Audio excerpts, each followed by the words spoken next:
কোলাঘাটের একটি বহুতলে আগুন।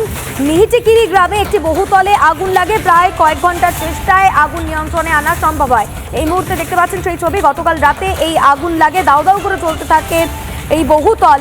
প্রায় কয়েক ঘন্টার চেষ্টায় আগুন নিয়ন্ত্রণে আনেন দমকল কর্মীরা। তৎপরতার সঙ্গে আগুন নিয়ন্ত্রণে আনার কাজ করছেন দমকল কর্মীরা। গতকালের সেই ছবি এই মুহূর্তে দেখতে পাচ্ছেন।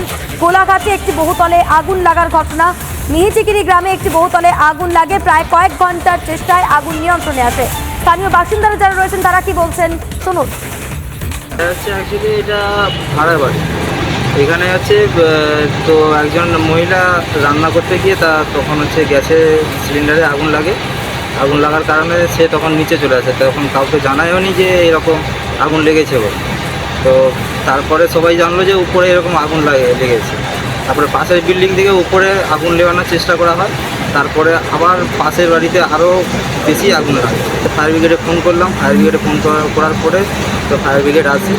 ফায়ার ব্রিগেড আসার পরে আগুনটা নেভানো হলো। যে পুরো বাড়ি জ্বলে গেছে, মানে দাউ করে জ্বলছে আর কি করব কিছু খুঁজে পাচ্ছিলাম না। আমাদেরও নিচে গ্যাস সিলিন্ডার আছে, আমাদের চানাচুর আছে, তেল আছে, আমাদের সব কিছু নিচেই আছে। এসেই তো দেখছি এরকম। তারা ফায়ার গাড়ি এলো অনেক দেরি করে, এসেই তো নিবালো আর